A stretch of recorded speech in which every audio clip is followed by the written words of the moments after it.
प्रभाकर मिश्रा का हम रुख करते हैं। प्रभाकर, क्योंकि 2024 की सियासी जंग की हम चर्चा कर रहे हैं और सबसे बड़ा सियासी मुकाबला है और किसी भी मुकाबले से पहले क्रिकेट मैच में पिच तैयार की जाती है, लेकिन सवाल है ये पिच कौन तैयार करेगा? क्या विपक्ष ये पिच बनाएगा या बीजेपी ने तैयारी शुरू कर दी है? और ये पिच कैसी होगी? क्या इसमें धर्म के मुद्दे ज्यादा होंगे? क्योंकि जिस तरह से हम देख रहे हैं यूनिफॉर्म सिविल कोड की चर्चा शुरू हो गई है, कन्हैया की चर्चा ज्यादा सुनने को मिल रही है, या फिर जाति की चर्चा होगी? अखिलेश यादव वहां पे बहुत अब आक्रामक नजर आ रहे हैं। पीडीए का उन्होंने अपना नाम दे दिया, अल्पसंख्यक दलित। तो किस पिच पर 2024 का सियासी मुकाबला खेला जाएगा और कौन इसमें अभी आपको अटैकिंग और फ्रंट फुट पे नजर आ रहा है?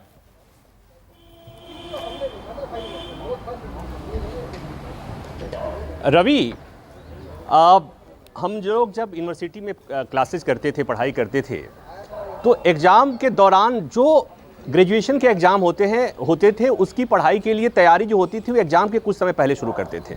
लेकिन जब हम यूपीएससी के एग्ज़ाम देना शुरू किए तो हमारी तैयारी पहले शुरू हो जाती थी और अलग अलग तरह की किताबें, अलग अलग तरह के आर्टिकल्स पढ़ने शुरू कर दिए जाते थे, अलग अलग तरह के अखबार पढ़ने शुरू किए जाते थे।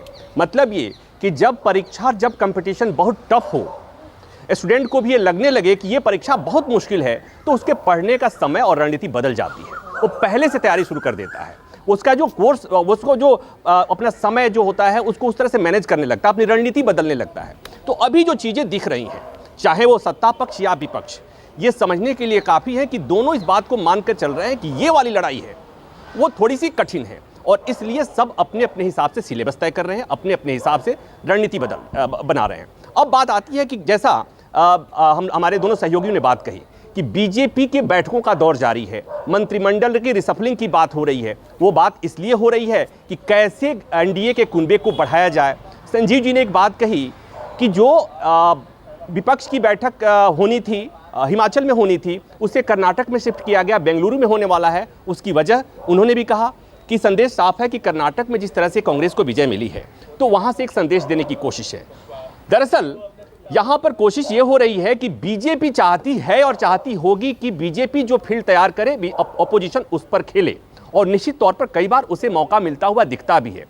मिसाल के तौर पर जब ऑर्डिनेंस जो दिल्ली में सर्विसेज के मामले में जब केंद्र सरकार ऑर्डिनेंस लेकर आई, आपने देखा कि एक ऑर्डिनेंस एक ऐसा मुद्दा हुआ जब तमाम विपक्षी पार्टियों से आम आदमी पार्टी अपने को अलग देख रही है, अलग होती हुई दिख रही है। वहाँ पर विपक्षी एकता की गांठ उभरने लगी। दूसरी बात, फिर अब जब यूसीसी की बात हो रही है, यूनिफॉर्म सिविल कोड की बात हो रही है, वहाँ पर भी आम आदमी पार्टी ने एक तरह से सैद्धांतिक रूप पर सपोर्ट कर दिया।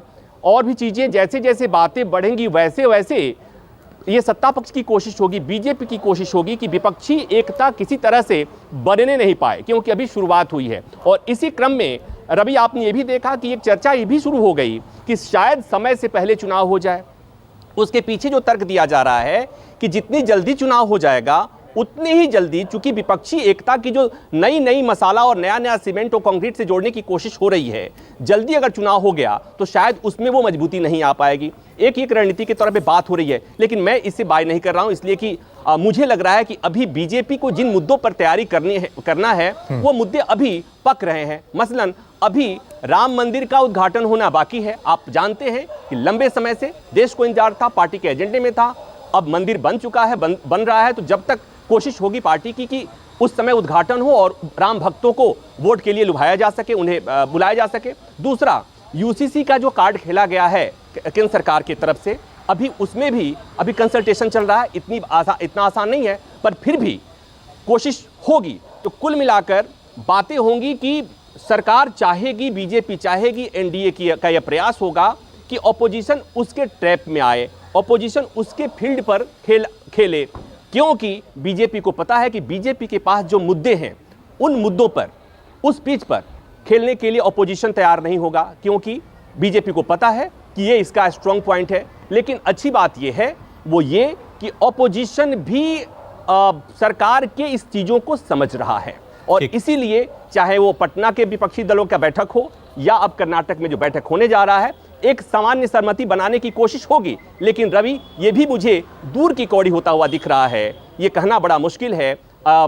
नीतीश कुमार की भाषा में कहें, जिस तरह नीतीश कुमार ने एक बात कही थी कि कभी भी चुनाव हो सकता है, क्या पता। तो उसी तरह से मैं कह रहा हूं कि अभी समय है, दोनों तरफ से रणनीति बनाने की कोशिश हो रही है। क्या पता किसकी दाल गले, क्या पता किसकी पिच पर किसको खेलना पड़े। बस एक बात समझ लीजिए कि 2024 का ये जो कंपटीशन है, 2 एग्जाम है, ये एग्जाम की तैयारियां दोनों तरफ से बहुत तेजी से चल रही हैं, क्योंकि दोनों को लग रहा है अपोजिशन को इसे हर हाल में जीतना है, और बीजेपी नहीं चाहती कि अपोजिशन की एकता इस चुनाव में बीजेपी के लिए और एनडीए के लिए कोई खतरा पैदा करे। बिल्कुल, 2024 जो है विपक्ष के लिए करो या मरो की स्थिति में है। उधर बीजेपी को साबित करना है कि उनका जो ये विजय रथ है वो ऐसे ही चलता जाएगा।